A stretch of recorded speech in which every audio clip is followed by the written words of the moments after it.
let's get into our third topic. So, for this recurring segment of the best and worst of board games, I want to talk about one board game that I consider to be one of the worst board games out there, and that is Sorry.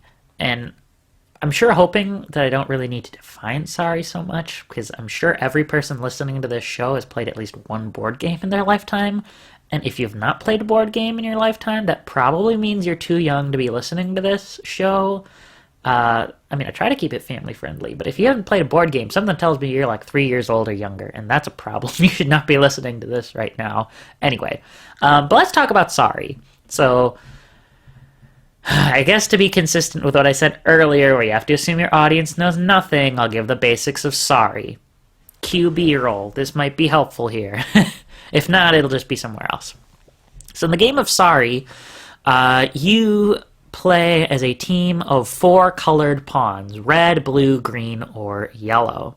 And you start in this start area, and your goal is to get back to the home that is directly next to you. But of course, the problem with that is you can only go one way around the board, and that just so happens to be the long way. The way that you do that is by pulling cards with numbers on them. But to get out of the start area, you have to pull either a 1 or a 2 or a Sorry card. If you pull a 1, you get to go forward 1 space. If you pull a 2, you get to go forward 2 spaces, and you get the bonus of getting to draw another card. If you draw a Sorry, you get to take one of your pawns from the start and eliminate a pawn that is already out on the board that is another color, and they get to go back to start. Now, there are a lot of other cards in the game that range from 1 to 12. I think, if I remember correctly, there's no 6 card. Keep in mind, I am going based on the version of Sorry that my family owns, which is from like the 70s or the 80s, so to be fair, some of the rules might be a little teeny bit different, but I don't think they're all that different. But each card usually has some kind of unique rule to it, and if it doesn't, it's just go forward X number of spaces. Like the 8 card, you can go forward 8. Like I said, other ones have unique rules. Like the 2 card, like I said, lets you draw again. If you draw 4, instead of being able to go forward 4, you have to go backward 4. It's that sort of deal. And the first player who gets all 4 of their pawns from start into home wins the game. That is the basics of Sorry. Now let me get into my problems with Sorry. I have a lot of problems with this game. I really don't like it. And the big thing that it comes down to is Sorry is all luck-based. Now, it's not, I guess, I really shouldn't say it's all luck-based. It's not as bad as Candyland, which one of my teachers pointed out to me, the problem with Candyland and how it is actually entirely luck-based, which is you're just pulling cards and hoping you pull the color on the card that you need. If you haven't played Candyland, again, you are probably way too young to be listening to this, because Candyland is a beginner's game for little children. And I'll talk about Candyland another time and how bad of a game it is objectively, even if I have nostalgia for it. But in Sorry, it has the same problem that Candyland has, in that you are almost entirely, at the mercy of the cards. If you're pulling cards and you go through a whole deck and you never draw a 1, a 2, or a Sorry, or maybe you are lucky enough to draw a Sorry, but you're unlucky enough to not have someone else on the board to use it on, that was a whole deck of cards you went through without being able to do anything. Or maybe you're that lucky player who just so happens to get a ton of 11s and Sorries for when your pawns are in the start, and you just get into the end very quickly. I have genuinely seen it where, because the way my family likes to do it just for funsies is at the end, after the first player is won, they'll let the next players keep continuing to see who gets second, and like whoever's the last one will still just keep going. I have genuinely seen it where if I am the last person to go out, or if my sister was, or my father was, or my mom was, or whoever else could be playing at the moment, where they can go through a full deck of cards multiple times and still, even without having to deal with other players drawing cards in the middle, not get their last pawns in home. That is how luck-based Sorry is. where you could be the only one playing and still take forever getting home. And not to mention, you have to deal with what other players are going to do as far as their strategic choices. So I brought up the 11 card.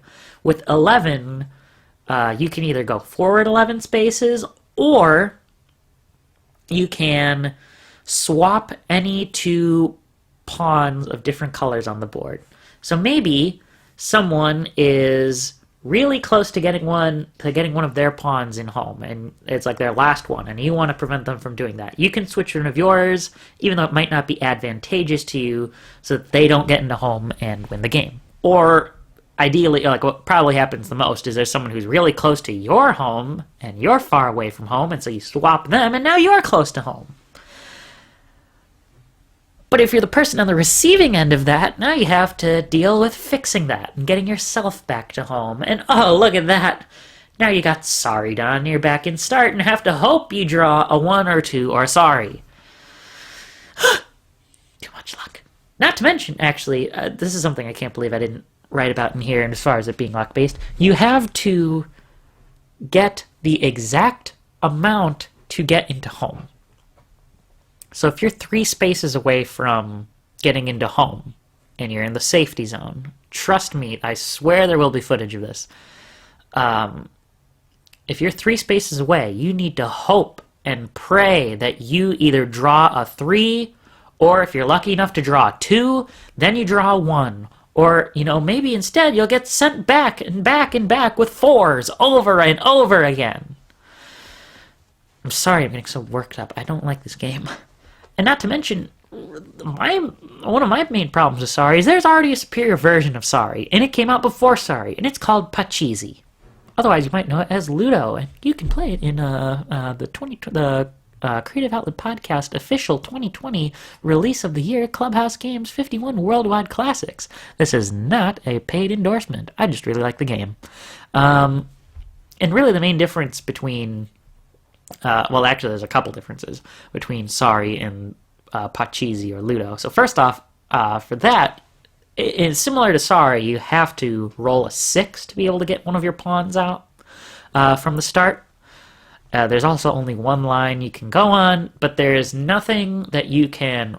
So first off, to clarify, you do this by rolling... You play Ludo by rolling a die rather than drawing cards. So as long as you have a pawn out, you're guaranteed to be able to go forward, which is great. And there's nothing that's out... There are no numbers you can draw that will automatically make someone have to go back to start. But if you are lucky enough to say, like, you have someone who's 4 spaces in front of you and you roll a 4, yes, you will send that pawn back to start, that other player's pawn. It does retain the same problem of Sorry, where you have to roll the exact amount to get into the home.